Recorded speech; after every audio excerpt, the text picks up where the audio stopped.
चलो, so everybody is ready?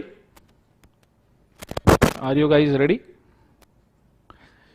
So audio video clear है क्या? प्लीज मुझे मेंशन कर दीजिए guys. Everybody is ready I guess. Okay, so मुझे मेंशन कर दीजिए कि ऑडियो वीडियो क्लियर है क्या. कमेंट कर दीजिए कृपया कि ऑडियो वीडियो क्लियर है क्या. नवरात्रि की सबको बहुत सारी शुभेच्छाएं. ठीक, आज अगर हम एक छोटा चैप्टर कवर अप करने वाले हैं, सो कृपया बोर्ड के ऊपर ध्यान देते रहिएगा. आज हम एक छोटा बट इंपॉर्टेंट चैप्टर कवर करने वाले हैं और उस चैप्टर का नाम है ऑडिट ऑफ अकाउंट्स. ठीक है, जो सेक्शन नंबर 139 से लेके सेक्शन नंबर 148 तक है. ठीक है, तो उस चैप्टर को आज हमको सबसे पहले कवर करना है. So everybody hi and good evening. जितने लोग ज्वाइन हुए हैं, आई होप सो कल का रिवीजन आपने देखा होगा और कल का रिवीजन आपको पसंद भी आया होगा. सो प्लीज एवरीबॉडी ये चीज को आप याद रखिएगा कि कल का रिवीजन आपके फायदे के लिए था. मैं एक बार लिंक सबसे शेयर कर दूं, जस्ट 1 सेकेंड, एक ही मिनट.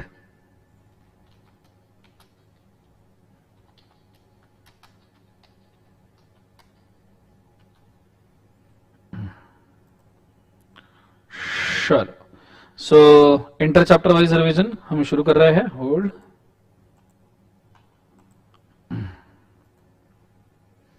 आई होप सो कल का रिवीजन सबने देखा होगा. Good evening everybody.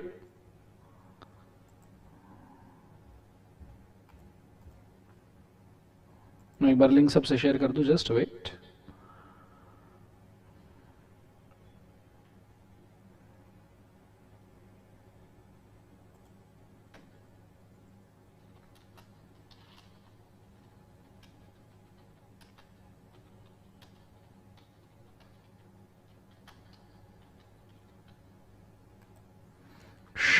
आ जाइए फटाफट फटाफट, तुरंत से भी पहले. सब लोगों ने ज्वाइन कर लिया?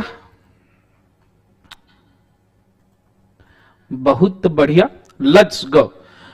Good evening everyone. आज हम एक छोटा चैप्टर कवर करने वाले हैं सबसे पहले, और वो है ऑडिट ऑफ अकाउंट्स. ठीक है, कृपया बहुत अच्छे तरीके से ध्यान दीजिएगा. ऑडिट ऑफ अकाउंट्स चैप्टर को हम समझते हैं और ऑडिट ऑफ अकाउंट्स चैप्टर के बाद में हम आगे बढ़ेंगे.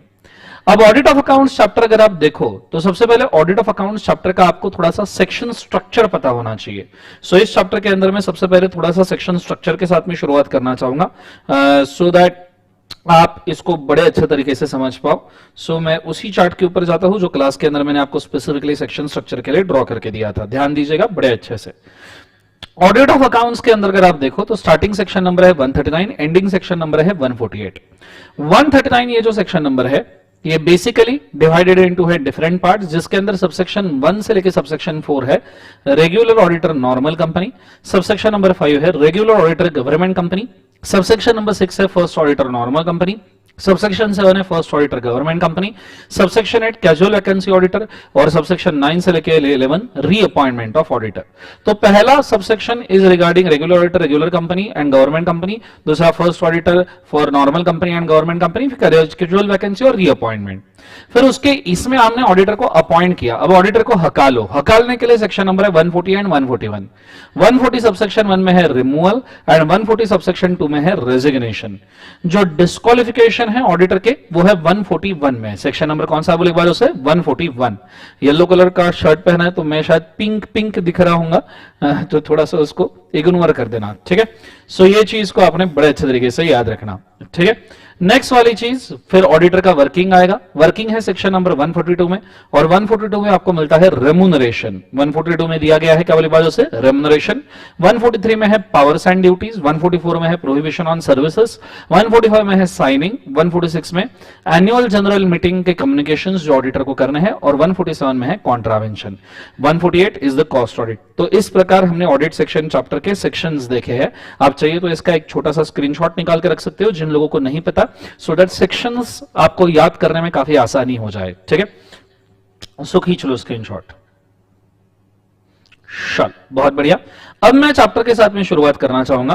पूरा ध्यान मुझे बोर्ड के ऊपर चाहिए, कंसंट्रेट करना डबल ट्रिपल, तो जाके समझ में आएगा, अदरवाइज भाई साहब बिल्कुल भी समझ में नहीं आएगा। मैं जिस नोट्स पर से रिवाइजन करवा रहा हूं आपको, वो मेरे पास के नोट्स है जो अभी अभी नए डेवलप किए, पर उसके अंदर वही चार्ट्स है जो आपके रजिस्टर में चार्ट है। तो कृपया आप चार्ट रजिस्टर में ओपन करके रखिएगा, तो आपको ये नोट्स मैच हो जाएंगे। अब मैं शुरू कर रहा हूं सेक्शन नंबर 139, पर पहले मैं शुरू कर रहा हूं फर्स्ट ऑडिटर से, subsection number 6 and subsection number 7 के साथ में, ठीक है। तो बड़े अच्छे तरीके से बोर्ड के ऊपर याद ध्यान दीजिएगा। Appointment of first auditor section number 139 subsection 6 में है, जिसके अंदर नॉर्मल कंपनी की बात की गई है, और 139 सबसेक्शन 7 में गवर्नमेंट कंपनी की बात की गई है। That is a normal company and कौन सा, गवर्नमेंट कंपनी। नॉर्मल कंपनी में अगर आप फर्स्ट ऑडिटर अपॉइंट कर रहे हो, तो कंपनी के इनकॉर्पोरेशन से 30 डेज के अंदर board of director ordinary resolution pass करके नॉर्मल ऑडिटर को अपॉइंट करेंगे। Board of director ordinary resolution pass करके 30 डेज के अंदर नॉर्मल ऑडिटर को अपॉइंट करेंगे, और अगर फेलियर हो गया तो उसको ईजीएम में अपॉइंट करना पड़ेगा। एक्स्ट्रा ऑर्डिनरी जनरल मीटिंग में हम उसको अपॉइंट करेंगे, ये चीज को याद रखना। और ये ईजीएम 90 डेज के अंदर हो सकती है, maximum 90 days from the date of incorporation of company. ये चीज को आपने याद रखना, ये फर्स्ट ऑडिटर के लिए। अगर एक गवर्नमेंट कंपनी का फर्स्ट ऑडिटर है तो इनकॉर्पोरेशन से 60 डेज के अंदर सीएजी अपॉइंट करेगा, और अगर सीएजी का फेलियर हो गया तो ये नेक्स्ट 30 डेज के अंदर बोर्ड ऑफ डायरेक्टर अपॉइंट करेगा, और अगर बोर्ड ऑफ डायरेक्टर भी फेल हो गया तो नेक्स्ट 60 डेज के अंदर ईजीएम अपॉइंट करेगा। ये चीज को आपने याद रखना। यहां CAG board of director EGM है, यहां बोर्ड ऑफ डायरेक्टर और सीधा ईजीएम है। ये डिफरेंस है फर्स्ट ऑडिटर के अपॉइंटमेंट में। ये चीज को बड़े अच्छे तरीके से याद रखिएगा, ठीक है। आई होप सो कि ये चीज आपको समझ में आ रही होगी। बास तो बेटा बढ़ाया ही नहीं है, बास तो सेम है, कोई मतलब बास का कोई संबंध ही नहीं आता। आपको थोड़ा ऑडियो तो कल जैसा ही है बेटा, मतलब ऑडियो के अंदर कोई चेंज नहीं किया है हमने एज सच, ठीक है। सो आई होप सो अभी ठीक से आ रहा होगा, ठीक है। तो ये चीज को आपने बड़े अच्छे तरीके से याद रखना। ये है फर्स्ट ऑडिटर। आप अगर चाहो तो फर्स्ट ऑडिटर के प्रोविजन रीड कर सकते हो। मैं जा रहा हूं अभी रेगुलर ऑडिटर नॉर्मल कंपनी के लिए। रेगुलर ऑडिटर नॉर्मल कंपनी अगर आपको समझना है तो सबसे पहले आपको कैटेगरीज ऑफ कंपनीज को डिफाइन करना पड़ेगा। तो मैं यहां पे कैटेगरीज ऑफ कंपनीज को डिफाइन कर रहा हूं। आप टाइप्स ऑफ कंपनी को लीजिए, पब्लिक, प्राइवेट और ओपीसी के अंदर इसको डिवाइड कर दीजिए। पब्लिक कंपनी है लिस्टेड, पेड अप कैपिटल है 10 crore, borrowing from PFI, loans, deposits etcetera है 50 करोड़। यह है बिग कैट्स। यह है क्या बोले एक बार से, बिग कैट्स, बड़ी कंपनीज, ठीक है। बिग कैट्स बड़ी कंपनीज। और प्राइवेट के अंदर ओपीसी तो हालांकि इतने बड़ी नहीं हो सकती क्योंकि वो 50 लाख और 2 करोड़ के ऊपर जा ही नहीं सकती है। सो प्राइवेट और अगर ओपीसी है तो पेड अप कैपिटल आपका 50 crore, borrowing from the PFI, loans, deposits etcetera जो है 50 करोड़। तो ये दोनों के सिचुएशन में आप इनको कैटेगरी ए कंपनी मतलब बिग कैट्स बोलोगे, और फिर जो अदर्स है हम उनको स्मॉल कैट्स बोलते हैं, स्मॉल कैटेगरी कंपनीज। अब जो बिग कैट है, बड़ी बिल्ली, उन बड़ी बिल्लियों के लिए रोटेशन ऑफ ऑडिटर्स लगता है। बड़ी बिल्लियों के लिए रोटेशन ऑफ ऑडिटर्स लगता है, मतलब कैटेगरी ए कंपनीज के लिए अगर आप देखोगे तो पहले तो आप अगर इंडिविजुअल को ऑडिटर अपॉइंट कर रहे हो कैटेगरी ए कंपनीज के लिए, तो वो ऑडिटर फर्स्ट एजीएम में अपॉइंट होगा, और फर्स्ट एजीएम में अपॉइंट होगा, फिर 4 एजीएम में फर्दर रीअपॉइंट हो सकता है, और वो 6th एजीएम में रिटायर करेगा। मतलब कोई भी इंडिविजुअल ऑडिटर बड़ी बिल्ली में सिर्फ 5 साल हो सकता है। बड़ी कंपनीज के अंदर कोई भी इंडिविजुअल ऑडिटर सिर्फ 5 साल हो सकता है, और उसके बाद में उसको 5 इयर्स का कूलिंग पीरियड लगेगा। 5 इयर्स का कूलिंग पीरियड लगेगा। ये कूलिंग पीरियड के ड्यूरेशन में ना ही वो ऑडिटर और ना ही उस ऑडिटर का कोई भी फर्म ये उस कूलिंग पीरियड में कनेक्टेड होना चाहिए। उस कूलिंग पीरियड में उसको किसी भी एंगल से कनेक्ट किया हुआ नहीं चलेगा। ये चीज को आपने बड़े अच्छे तरीके से याद रखना, ठीक है। ना ही वो ऑडिटर ना ही उसका कोई फर्म किसी भी तरीके से यहां पे कूलिंग पीरियड में ऑडिटर नहीं चलेगा। ऐसा नहीं कि पहले इंडिविजुअल ऑडिटर था फिर फर्म बना के उस कूलिंग पीरियड में ऑडिटर बन गया, ये नहीं चलेगा। दूसरा, अपॉइंटमेंट करना है अगर फर्स्ट एजीएम के अंदर appointment of a firm as auditor, तो फर्म ये मैक्सिमम 10 साल तक रह सकती है, 10 इयर्स तक के फर्म रह सकती है, और 10 इयर्स के बाद में फर्म को 10 इयर्स का कूलिंग नहीं सिर्फ 5 इयर्स का कूलिंग है बच्चों। बिग कैट्स के अंदर फर्म को सिर्फ 5 इयर्स का कूलिंग है, यहां पे भी 5 इयर्स का कूलिंग है, यहां पे भी 5 इयर्स का कूलिंग है, और ना ही वो फर्म ना ही उसका कोई पार्टनर, ना ही फर्म ना ही पार्टनर ये कूलिंग पीरियड में एज ऑडिटर चलेगा। तो ये चीज को आपने बड़े अच्छे तरीके से याद रखना। यह है बिग कैट्स के लिए।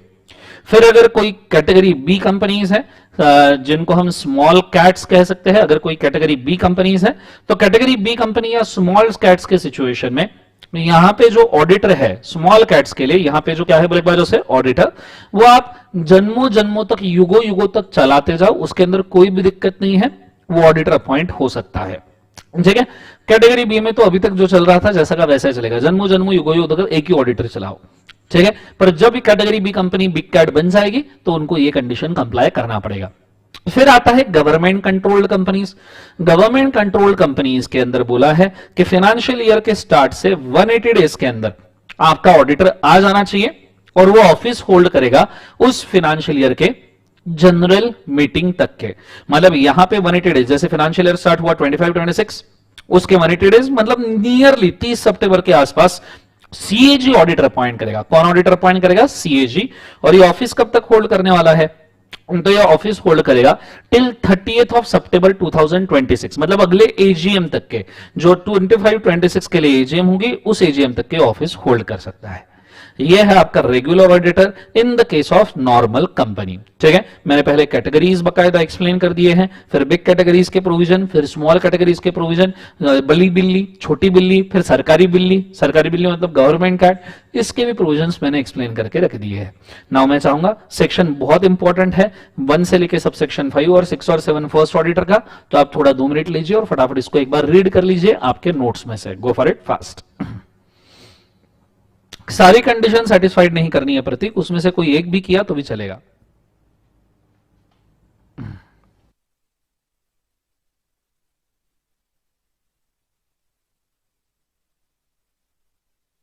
प्रशांत चैप्टर 1 में इंडोर मैनेजमेंट हो चुका है, उसका लेक्चर 75 नंबर का गूगल ड्राइव के ऊपर अपलोड हो चुका है और उस लेक्चर को आपने शायद देखा नहीं है। हमने इसको यूट्यूब पे भी अपलोड किया था पर आपने उसको भी प्रशांत मिस कर दिया है, इसलिए आपको शायद अभी तक पता नहीं चला है।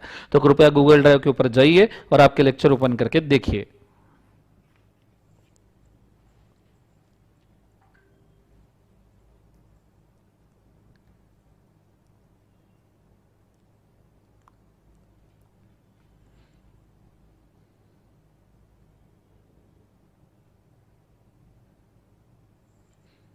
चलो डन एवरीबॉडी। आईएमपी सेक्शंस में एंड में मेंशन करूंगा रिवीजन कंप्लीट होने के बाद।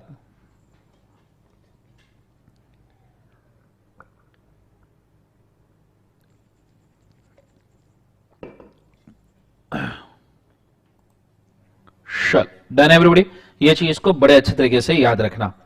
ये होने के बाद में नेक्स्ट हम जा रहे हैं कैजुअल वैकेंसी ऑडिटर के ऊपर।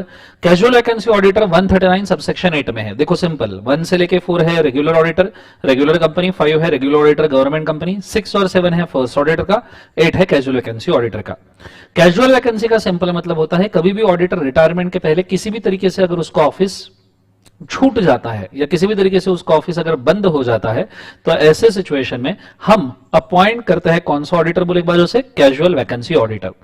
कैजुअल वैकेंसी ऑडिटर ये नॉर्मल कंपनी में अपॉइंट किया जाता है, ठीक है, अदर देन गवर्नमेंट कंपनी में इनकॉर्पोरेशन कैजुअल वैकेंसी से 30 डेज में, मतलब समझो ऑडिटर का डेथ हो गया, निपट गया एक्सेट्रा, तो वहां से 30 डेज में बोर्ड मीटिंग ऑर्डिनरी रेजोल्यूशन से उसको अपॉइंट करो कैजुअल वैकेंसी ऑडिटर को। अगर ऑडिटर का कैजुअल वैकेंसी रेजिग्नेशन के वजह से हुआ है, काय के वजह से हुआ है बच्चों? रेजिग्नेशन के वजह से हुआ है, तो ये बहुत सीवियर बात है। ऑडिटर रिजाइन करके गया मतलब कहीं बोर्ड ऑफ डायरेक्टर की तो गलती नहीं, कहीं एम्प्लॉइज की तो गलती नहीं, इसका डाउट आ सकता है। सो अगर उसका रेजिग्नेशन की वजह से कैजुअल वैकेंसी हुआ है तो ऐसे सिचुएशन में जनरल मीटिंग ऑर्डिनरी रेजोल्यूशन से उसको अप्रूव करवा लो within the period of 3 months, मतलब बोर्ड रेजोल्यूशन से 3 महीने में जीएमओआर पास करवा लो। अगर रेजिग्नेशन से हुआ है तो इसको स्टार मार्क कीजिएगा, एग्जाम में कई बार पूछा गया है और आगे भी पूछा जा सकता है, काफी इंपॉर्टेंट है। लेकिन अदर देन रेजिग्नेशन अगर रीजन है तो ऐसे सिचुएशन में कैजुअल वैकेंसी जो है वो कंफर्म करनी पड़ेगी आपके बोर्ड मीटिंग में ही, जो बोर्ड मीटिंग में अपॉइंट हुआ वही कैजुअल वैकेंसी फिलअप हो गई। अगर ये गवर्नमेंट कंपनी है तो कैजुअल वैकेंसी से 30 डेज में सीएजी इसको अपॉइंटमेंट करेगा और सीएजी नहीं करता है तो 30 डेज में उसको बोर्ड मीटिंग ऑर्डर रेजोल्यूशन से अपॉइंट किया जाएगा, ठीक है, सीएजी नहीं करता है तो। रही बात इन ऑडिटर का टेन्योर कब तक रहेगा, तो इनका टेन्योर रहेगा till the terms of original auditor, till the term of original auditor. Original auditor के टेन्योर तक के इनका टेन्योर हो सकता है। ये चीज को आपने बड़े अच्छे तरीके से याद रखिएगा, ठीक है। ये हो गया आपका casual vacancy auditor. Subsection number है 8। सबसेक्शन 8 के बाद में 9 से लेके 11 है, जिसके अंदर ये बोला है कि आप ऑडिटर को रीअपॉइंट कर सकते हो। लेकिन अगर आप ऑडिटर को रीअपॉइंट नहीं करते हो और जनरल मीटिंग में उसके ऊपर कोई भी डिस्कशन नहीं करते हो तो ऑडिटर ऑटोमेटिकली रीअपॉइंट हो जाएगा। ऑटोमेटिक रीअपॉइंटमेंट का यहां पे खास प्रोविजन है। यह बात आपने याद रखना है कि ऑडिटर ऑटोमेटिक रीअपॉइंटमेंट होता है अगर आप उसके जगह पे कुछ भी नहीं करते हो तो। लेकिन वो ऑटोमेटिक रीअपॉइंट नहीं होगा अगर उसका रोटेशन जो 5 साल का बिग कंपनी में, बिग कैट में 5 इयर्स का जो रोटेशन लगता है, 10 इयर्स का जो रोटेशन लगता है, वो अगर उसका कंप्लीट हो गया, वो अगर उसका क्या हो गया, बोले एक बार उससे कंप्लीट हो गया, तो फिर वो ऑटोमेटिक रीअपॉइंट नहीं होगा। बहुत सारे बच्चे मुझे पूछते हैं कि सर ऑटोमेटिक रीअपॉइंटमेंट रोटेशन खत्म होने के बाद भी लगता है क्या? तो सीरियस आंसर है बच्चों, नहीं। ऑटोमेटिक रीअपॉइंटमेंट रोटेशन होने के बाद भी नहीं लगता है। ये चीज को आपने बड़े अच्छे तरीके से याद रखना है। कंसेप्ट समझ में आ रहा है मैं क्या कह रहा हूं? ये चीज को बड़े अच्छे से आपने कंसिडर करना चाहिए। क्लियर है मैं क्या कह रहा हूं? चल बहुत बढ़िया। नाउ उसके बाद में नेक्स्ट आता है ऑटोमेटिक रीअपॉइंटमेंट के बाद में recommendation of the audit committee. Normally auditor का रिकमेंडेशन ये हमेशा ऑडिट कमिटी ही देता है, ठीक है। यह होने के बाद में अगला आता है सेक्शन नंबर 140, जिसके अंदर है that is removal as well as resignation. सबसे पहले पढ़ते हैं रिमूवल क्या है। ऑडिटर के केस में अगर आपको ऑडिटर को रिमूव करना है कंपनी को, तो कंपनी ने इसके लिए प्रायर सेंट्रल गवर्नमेंट अप्रूवल लेना चाहिए, प्रायर सीजी अप्रूवल। और साथ साथ में ऑडिटर को राइट ऑफ रिप्रेजेंटेशन मिलेगा, जिसको हम प्यार से रॉर कहते हैं, मतलब उसको अपॉर्चुनिटी मिलेगा कुछ बोलने का कि भाई कि उसको रिमूव क्यों ना किया जाए। ये रिप्रेजेंटेशन आप जनरल मीटिंग में सर्कुलेट कर सकते हो। साथ में ऑडिटर को जनरल मीटिंग में ओबीएच मिलेगा। देखो बहुत सारे बच्चों को कंफ्यूजन होता है कि रॉर और ओबीएच में फर्क क्या है, right of representation and opportunity of being heard में फर्क क्या है। तो याद रखना, राइट ऑफ रिप्रेजेंटेशन ये रिप्रेजेंटेशन है जो ऑडिटर खुद होके मीटिंग में बोलता है, जो ऑडिटर खुद होके मीटिंग में बोलता है कि भैया मुझे ये कहना है। पर अपॉर्चुनिटी ऑफ बीइंग हर्ड ये वो है कि जिसके अंदर ऑडिटर से सवाल पूछे जाते हैं और ऑडिटर उसका जवाब देता है। अपॉर्चुनिटी ऑफ बीइंग हर्ड मतलब सवाल जवाब, और राइट ऑफ रिप्रेजेंटेशन मतलब खुद होके बोलना। ये दोनों में डिफरेंस है और दोनों ऑडिटर को मिलता है। कई सारी जगह पे इन दोनों को मिलकर एक ही बताया जाता है, but that is different. Roar is different, OBH is different. फिर भी ऑडिटर को अगर आपको रिमूव करना है तो आपको जनरल मीटिंग का स्पेशल रेजोल्यूशन पास करना पड़ेगा। जनरल मीटिंग का कौन सा रेजोल्यूशन बोले एक बार? स्पेशल। ये चीज को आपको बड़े अच्छे तरीके से याद रखना, मतलब बहुत खतरनाक है। पहले तो प्रायर सीजी अप्रूवल भी है और फिर स्पेशल रेजोल्यूशन भी है, मतलब इतना आसान नहीं है भाई साहब हमको हकालना, हम ऑडिटर्स को हकालना इतना आसान नहीं है, ठीक है। फिर है एनसीएलटी। अगर एनसीएलटी को कभी सीजी वगैरह से कोई रेफरेंस मिलता है तो या सुमो मोटो एनसीएलटी ऑडिटर का रिमूवल कर सकता है फ्रॉड वगैरह के केस में, और ऐसे केसेस में ऑडिटर को 15 दिन में ऑफिस छोड़ना पड़ेगा।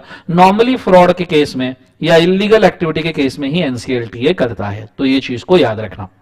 फिर आता है नेक्स्ट वाला चीज, रेजिग्नेशन। तो ऑडिटर कब रिजाइन करता है? नॉर्मल कंपनी के केस में the statement of resignation shawl be filed with in 30 days in ADT form number 3। ADT form number 3 30 days के अंदर हम रेजिग्नेशन कर देंगे आरओसी को। इन case of government control company the statement of resignation shawl be filed with in 30 days in the form number ADT 3 with the company ROC और the CAG, ठीक है। ADT 3 में आपको फाइल करना पड़ेगा यहां पे form. In case of failure to file the statement of resignation आपको 50,000 तक का फाइन लगेगा, या amount of remuneration additionally containing failure के लिए 500 per day, maximum to 2 lakh. ये रेजिग्नेशन के लिए। सो ऑडिटर अगर नॉर्मल कंपनी में रिजाइन करे तो भाई साहब एडीटी 3 कंपनी को और आरओसी को दो, और गवर्नमेंट कंपनी के अंदर अगर रिजाइन करे तो एडीटी 3 कंपनी, आरओसी और सीएजी तीनों को दो। यहां आपको देना है सिर्फ 2 लोगों को, यहां आपको देना है 3 लोगों को। ये चीज को आपने याद रखना। यही प्रोविजन 140 के टेक्स्ट फॉर्म में आपके पास दिए गए हैं। मैं आपको 1 मिनट देना चाहूंगा, रीड कर लो क्योंकि ये काफी इंपॉर्टेंट है। Go for it fast.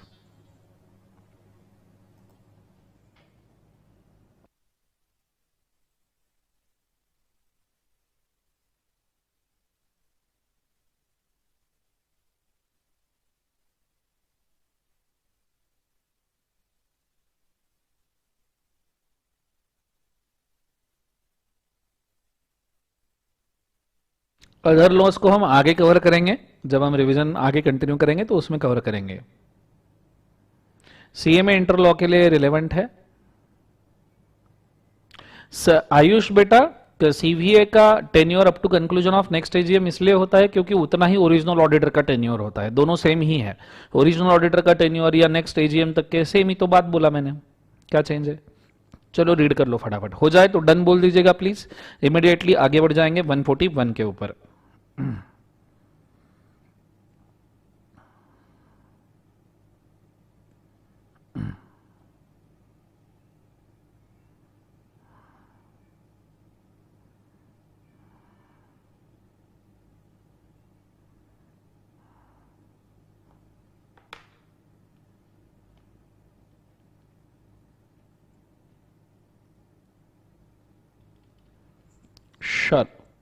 Done everybody.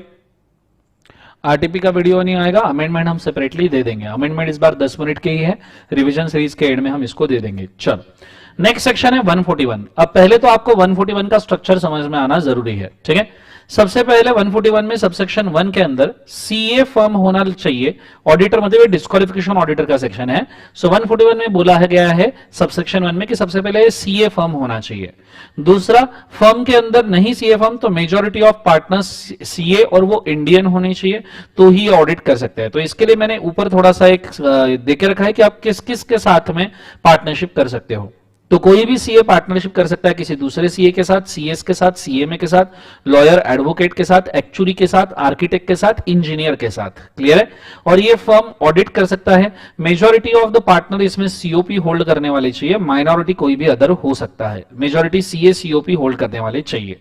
दूसरी बात बोली गई है, सीए फर्म में सीओपी होल्ड करने वाले पार्टनर ही ऑडिट साइन कर सकते हैं, बाकी लोग ऑडिट साइन नहीं कर सकते। ये पहले दो सबसेक्शन में बोला है 141 के, सबसेक्शन 1 एंड 2।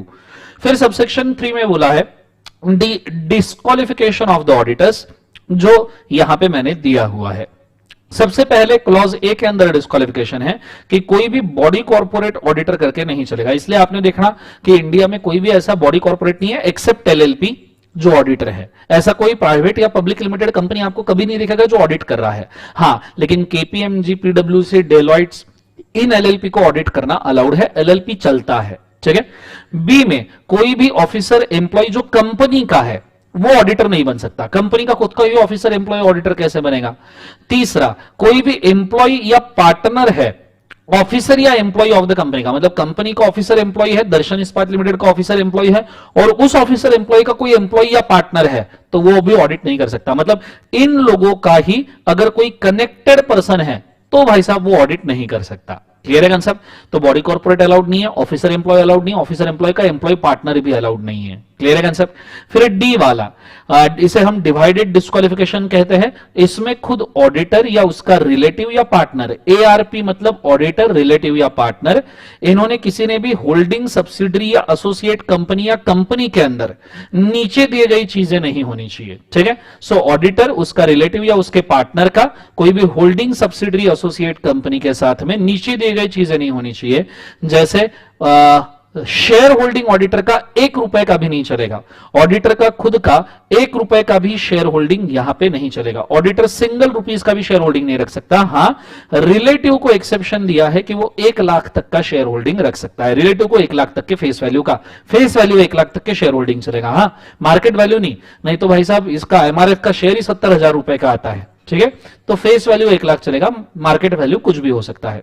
दूसरा, ऑडिटर, रिलेटिव या पार्टनर इंडिविजुअली इंडेप्टेड नहीं होने चाहिए। इंडेप्टेड नहीं होने चाहिए मतलब कि भैया उनका कंपनी की तरफ कोई डेट नहीं होना चाहिए, कंपनी को उनको पैसा नहीं देना चाहिए। कितना? 5 लाख रुपए, और ये इंडिविजुअली, हाँ, हर एक का अलग, मतलब ऑडिटर का 5 लाख अलग, रिलेटिव का अलग, पार्टनर का अलग, ठीक है।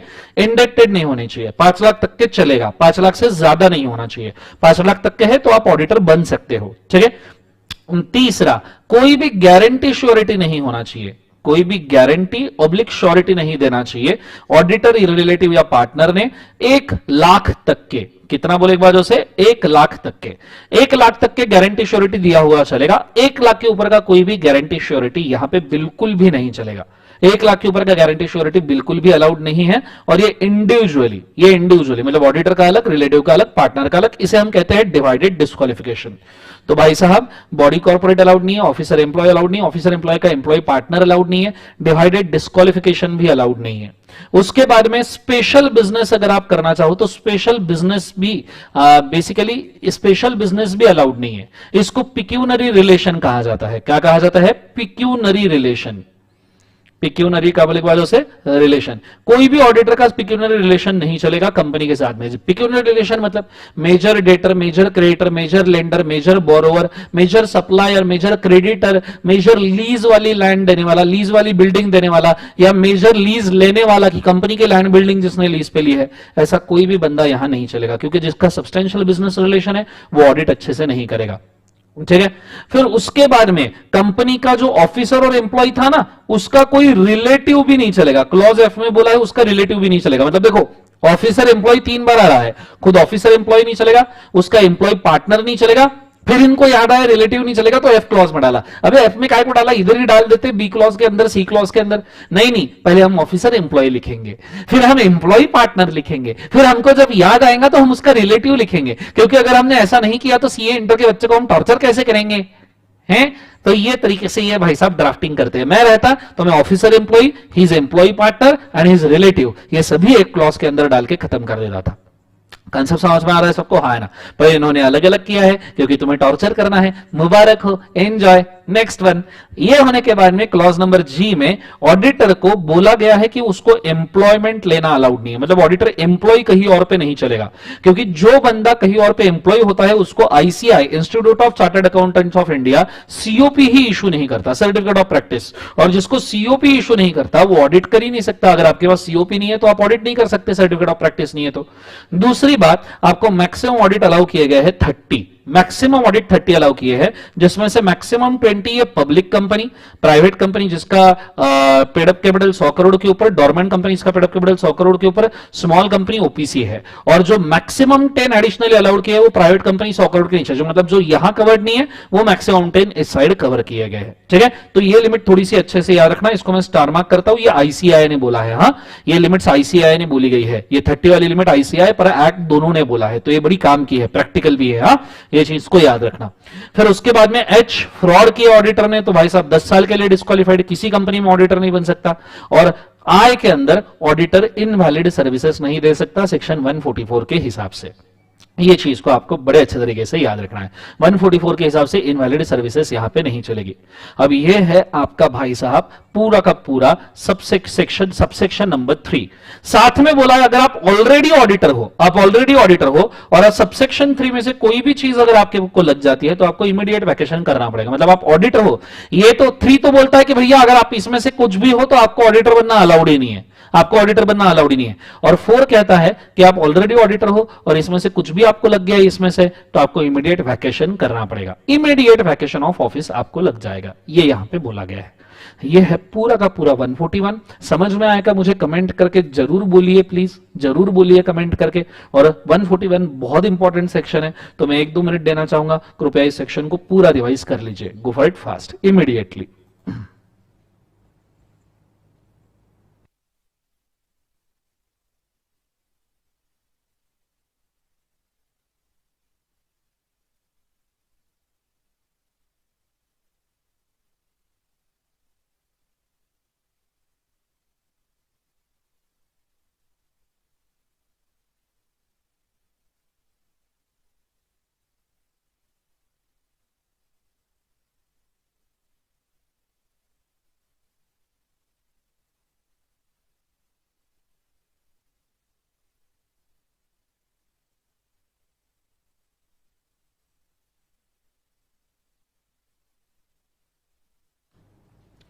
चलो डन एवरीबॉडी।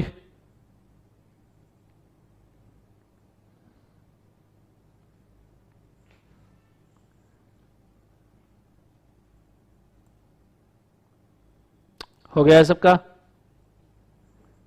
गुड इवनिंग बेटा।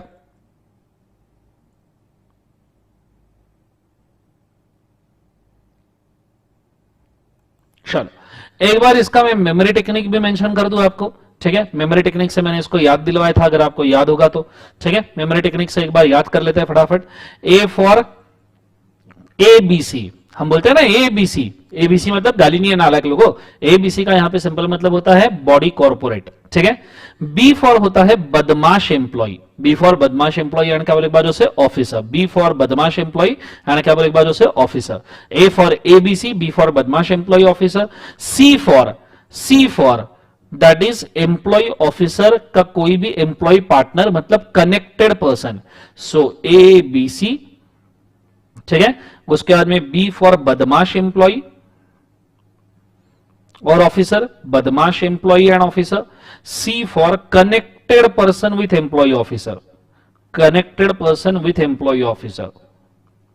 समझ में आ रहा है सबको? हाँ है ना। D for dangerous divided disqualification, कि भाई साहब इसके अंदर तीन है कि भैया शेयर होल्डिंग नहीं रख सकते, इंडेटनेस नहीं रख सकते, और तीसरा गारंटी श्योरिटी नहीं दे सकते। तीन इसके अंदर मेंशन किए गए हैं। समझ में आ रहा है सबको? हाँ है ना। उसके बाद में आता है E for E special business, E special business, E special business मतलब पिक्यूनरी रिलेशन। समझ में आ रहा है? Special business, business BINNESH। F for family of the officer, family of officer, family of employ और ऑफिसर। समझ में आ रहा है? एम्प्लॉय ऑफिसर की कोई भी फैमिली है वो यहां पे आएगी एफ में। G for greatest limit, greatest limit. ठीक है, मैक्सिमम लिमिट जिसके अंदर आप ऑडिट कर सकते हो। एंड गधा एम्प्लॉय, क्योंकि एम्प्लॉयमेंट अलाउड नहीं है, गधा एम्प्लॉय। और उसके बाद में एच फॉर हरामखोर ऑडिटर, हरामखोर ऑडिटर क्योंकि उसने फ्रॉड किया है, जिस ऑडिटर ने फ्रॉड किया है वो हरामखोर ऑडिटर। समझ में आ रहा है सबको? हाँ है ना। वैसे अपन ऑडिटर को ऐसा नहीं बोलते, हाँ जो ऑडिटर फ्रॉड करेगा वो हरामखोर ऑडिटर। समझ में आ रहा है सबको? हाँ है ना। तो एच फॉर हरामखोर ऑडिटर। उसके बाद में आई फॉर इनवैलिड सर्विसेज, इनवैलिड केवल एक बात उससे सर्विसेज, कौन सी सर्विसेज आपको नहीं देनी है, ये इसका मेमोरी टेक्निक है। A B C, B for बदमाश employ, C for connected employ officer, D for shareholder indebtedness and greatest limit. उसके बाद में special business, E for, F for family of employ officer, G for greatest limit, H for हरामखोर auditor, I for invalid services. इस प्रकार आपको audit समझना जरूरी है। ठीक है, डिस्क्वालिफिकेशन ऑफ ऑडिटर। यहां सेक्शन नंबर 141 खत्म होता है। फिर 142 आता है रेम्युनरेशन का, जिसमें बोला है कि भैया जो बंदा अपॉइंट करेगा वो बंदा रेम्युनरेशन डिसाइड करेगा। जैसे जनरल मीटिंग ने अपॉइंट किया तो जनरल मीटिंग, बोर्ड मीटिंग ने अपॉइंट किया तो बोर्ड ऑफ डायरेक्टर, सीएजी ने अपॉइंट किया तो सीएजी। फिर आता है 143 powers and duties of auditor. ये सेक्शन नॉर्मल ऑडिट सब्जेक्ट से ही आप प्रिपेयर करो तो बेटर है। इसके अंदर सिर्फ इंपॉर्टेंट एरियाज मैंने आपको रिवाइज करवा के दिया था और इंपॉर्टेंट एरिया कंसेप्चुअली बताया था, वो है फ्रॉड का रिपोर्टिंग, सेक्शन 143 में subsection number 12 reporting for fraud. Reporting for fraud को आप दो पार्ट में डिवाइड कर सकते हो। ठीक है, सो auditor during investigation and observation, अगर उसको फ्रॉड दिखता है 1 करोड़ के ऊपर या उसको फ्रॉड दिखता है 1 करोड़ के नीचे, अगर उसको 1 करोड़ के ऊपर फ्रॉड दिखता है तो उसने नोटिस देना चाहिए। Auditor give a notice to audit committee, board of directors, और board of director audit committee ने 45 डेज के अंदर ऑडिटर को रिप्लाई देना है कि ये फ्रॉड क्यों हुआ, कैसे हुआ, 45 डेज में। और फिर ऑडिटर ने इसको 15 डेज के अंदर, ऑडिटर ने इसको 15 डेज के अंदर secretary of ministry of corporate affairs को फॉरवर्ड करना है, क्योंकि ये सब्सटेंशियल फ्रॉड है, बड़ा भी हो सकता है, इसलिए एमसीए को फॉरवर्ड कर दो, एमसीए के सेक्रेटरी को। अगर फ्रॉड का अमाउंट 1 करोड़ के नीचे है तो ऑडिटर ने नोटिस देना है audit committee, board of directors को, और उन्होंने 45 डेज में ऑडिटर को रिप्लाई देना है सेम, और उन्होंने इसको डिस्क्लोज करना है बोर्ड रिपोर्ट, जो बोर्ड रिपोर्ट सेक्शन नंबर 134 में है। 134 से याद आया, अकाउंट्स कंपनी के, अकाउंट्स ऑफ कंपनी के जो चैप्टर के जो वीडियो है वो ऑलरेडी यूट्यूब के ऊपर अपलोड है। तो डिपॉजिट और अकाउंट्स, ये दोनों यूट्यूब के ऊपर अपलोड है, ये दोनों इंपॉर्टेंट है, इनके अंदर काफी अमेंडमेंट्स आए हैं, तो कृपया इन दोनों वीडियो को आप डिटेल में देखोगे तो बेटर होगा। क्लियर है? ये दोनों आप वीडियो से ही करना। इस बार डिपॉजिट के रूल्स बहुत सारे चेंज है, तो कृपया डिपॉजिट और अकाउंट्स चैप्टर आपने यूट्यूब पर से देखना, दोनों मैंने अपलोड करके रखे हुए हैं। ठीक है, सो ये है आपका फ्रॉड का रिपोर्टिंग। 143 में लॉ में पूछने वाला कितना है, हालांकि ऑडिट सब्जेक्ट में 143 के ऊपर बहुत सवाल आ सकता है, क्योंकि ऑडिट सब्जेक्ट में तो इसके ऊपर पूरे के पूरे 2-3 चैप्टर्स है। ठीक है, सो ये हुआ powers and duties of auditor. 144 में बोला गया है इनवैलिड सर्विसेज कि ऑडिटर ने कौन कौन सी सर्विसेज नहीं देनी चाहिए। जैसे मेंशन किया है, अकाउंटिंग बुक कीपिंग सर्विस नहीं देना है, इंटरनल ऑडिट सर्विस नहीं देना है, designated implementation of financial information system का सर्विस नहीं देना है, एक्चुरियल सर्विस नहीं देना है, इन्वेस्टमेंट एडवाइजरी सर्विस नहीं देना, इन्वेस्टमेंट बैंकिंग सर्विस नहीं देना, कोई भी outsource financial service, management service या कोई भी दूसरे काइंड की सर्विस उसने देना नहीं चाहिए। इसके अंदर ट्रांजिशन पीरियड मेंशन किया है जो आपको पढ़ने की बिल्कुल भी जरूरत नहीं है। फिर सेक्शन नंबर 144 के अंदर मेंशन किया है कि ये सर्विसेज कौन कौन नहीं देगा, कौन कौन। तो बोला गया है देखो, इंडिविजुअल होगा तो इंडिविजुअल हिमसेल्फ, उसका रिलेटिव, उसका कोई भी कनेक्टेड एसोसिएटेड पर्सन ने ये सर्विस नहीं देना है। ऐसा कोई भी पर्सन इंडिविजुअल जिसके ऊपर इसका सिग्निफिकेंट इंफ्लुएंस है, जिसका इसके ऊपर सिग्निफिकेंट इंफ्लुएंस है, या जो इसके ब्रांड नेम पेटेंट नेम के अंदर काम कर रहा है, उसने किसी ने सर्विस नहीं देना है। फर्म के केस में सेम, सिर्फ पार्टनर्स के लिए, पार्टनर इटसेल्फ या पार्टनर्स के रिलेटिव्स या उनके पेरेंट्स वगैरह, उनकी सब्सिडरी, उनकी एसोसिएट एंटिटी, उसके बाद में फर्म जिसका सिग्निफिकेंट इन्फ्लुएंस है या फर्म के ऊपर जिसका इन्फ्लुएंस है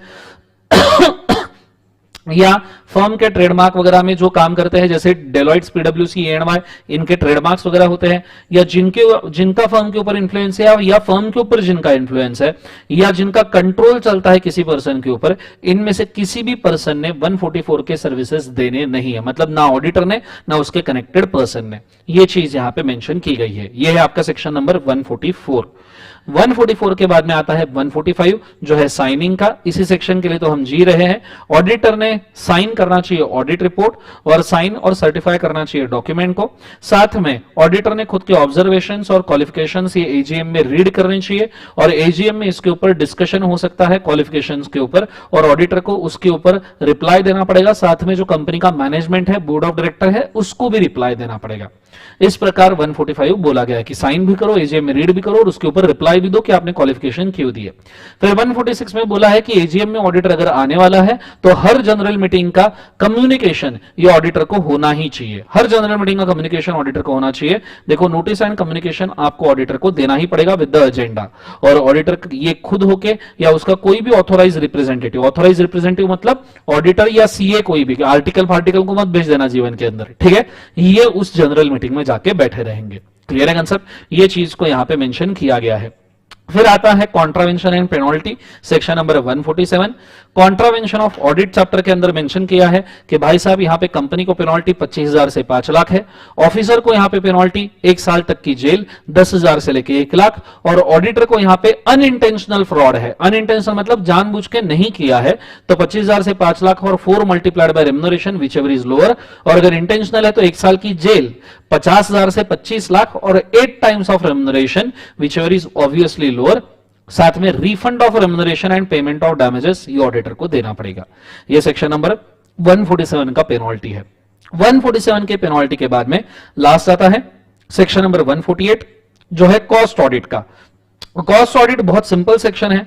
कॉस्ट ऑडिट जो है वो applicability of cost audit central government prescribe करेगा। सेंट्रल गवर्नमेंट स्पेसिफिक गुड्स और सर्विसेज के केस में इसको प्रिस्क्राइब करेगा और बताएगा कि कौन कौन से बुक्स ऑफ अकाउंट्स आपको मेंटेन करने हैं। ठीक है। सेंट्रल गवर्नमेंट कंसल्ट भी कर सकता है रेगुलेटरी बॉडी को कॉस्ट ऑडिट कंडक्ट करवाने के लिए। ठीक है। सीजी मैनर भी बताएगा कि कौन से मैनर में कॉस्ट ऑडिट होना चाहिए।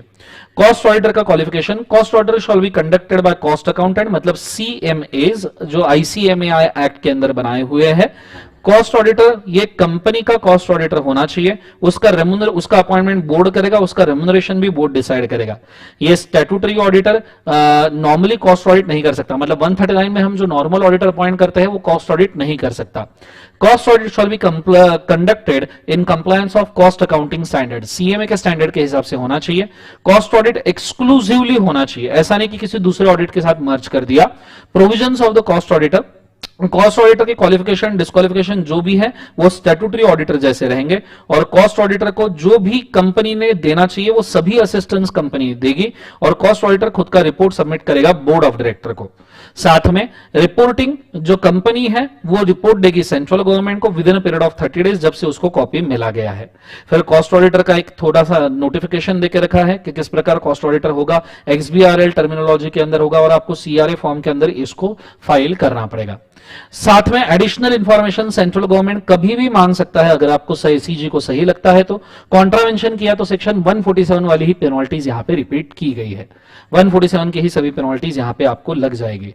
साथ में कॉस्ट ऑडिट रूल्स थोड़े बहुत दिए हैं रेफर करने के लिए, 1 मिनट लीजिए और कॉस्ट ऑडिट को एक बार कृपया रीड कर लीजिए। Go for it fast. Actuarial services, ये बेटा स्टैटिस्टिकल इंफॉर्मेशन सर्विसेज होता है जो नॉर्मली ऑडिटर देता है। एक्चुरी बनने के लिए प्री क्वालिफिकेशन आपको सीए, सीएस या सीएमए का लगता है।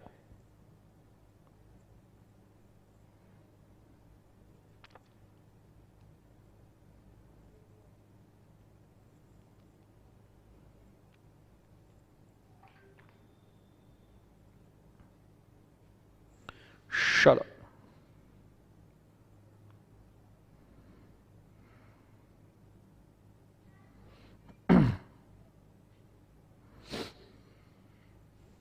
Done everybody? ओके, सो यहां पे आपका ऑडिट चैप्टर 139 से लेके 148 खत्म होता है। हाँ, इस चैप्टर के अगर आपको ई फॉर्म्स देखने हैं तो मैं एक बार वापस से ई फॉर्म्स मेंशन कर दूं, ठीक है। मैंने सेक्शंस तो स्टार्टिंग में मेंशन किए ही थे, यहां पे मैं एक बार ई फॉर्म मेंशन कर दूं। ADT 1 notice of appointment of auditor to company, ये देना जरूरी है। दूसरा ADT 2 application for removal of auditor before the expiry of the term, जो रिमूवल के लिए है। एडीटी 3 नोटिस ऑफ रेजिग्नेशन, जो हमने पढ़ा है। ADT 4 report to central government, ठीक है। सो दीज आर 4 रिफॉर्म जो ऑडिट चैप्टर में आपको पता होने चाहिए। यहां पूरी तरीके से आपका ऑडिट चैप्टर होता है खत्म, ठीक है।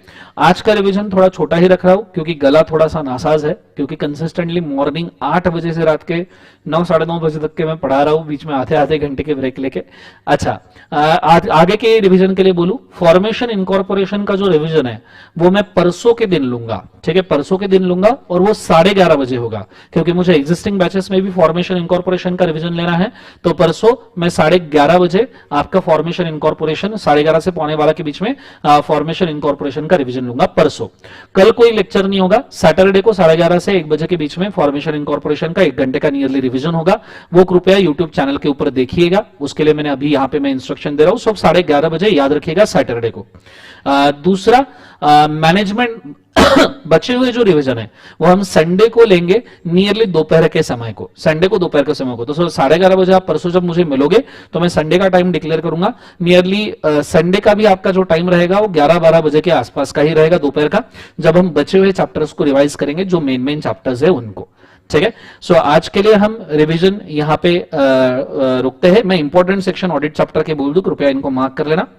सेक्शन नंबर जो इंपॉर्टेंट है, सेक्शन नंबर 139 सबसेक्शन 1 से लेके 4 इंपॉर्टेंट है, ठीक है। 5 भी इंपॉर्टेंट है, 6 और 7 और 8, मतलब 139, 6, 7 पूरा का पूरा ही आप बोल लो तो इंपॉर्टेंट है, ठीक है। हाँ, 9 से लेके 11 इतना इंपॉर्टेंट नहीं है। सेक्शन 140 इंपॉर्टेंट है, सेक्शन 141 इंपॉर्टेंट है। 142 छोड़ दिया तो भी चलेगा, 143 भी। 143 में सिर्फ फ्रॉड रिपोर्टिंग पढ़ के जाना, सबसेक्शन 3-12 वाला, ठीक है, 143 में।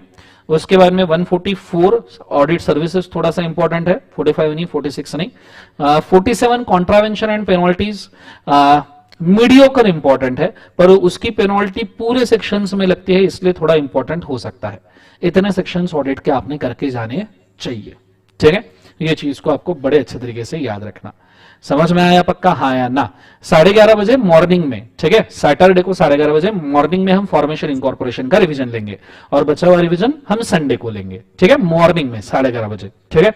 चलो, आज के लिए इतना काफी करते हैं, मुझे कृपया आज इजाजत दीजिए। This is all for today, have a nice day. साथ में अगर आपको करना ही है तो आप डिपॉजिट और अकाउंट चैप्टर कंप्लीट कर सकते हो, जो यूट्यूब पे डाले हैं। डिपॉजिट के रूल्स पूरे अमेंडेड है, कृपया उसको देखिए, बहुत इंपॉर्टेंट है। 3 घंटे का लेक्चर है, ऑडिट अकाउंट्स का भी 3 घंटे का लेक्चर है, कृपया उसको देखिए। तो ये 2 चैप्टर भी आपके साथ में प्रिपेयर हो जाएंगे, ठीक है।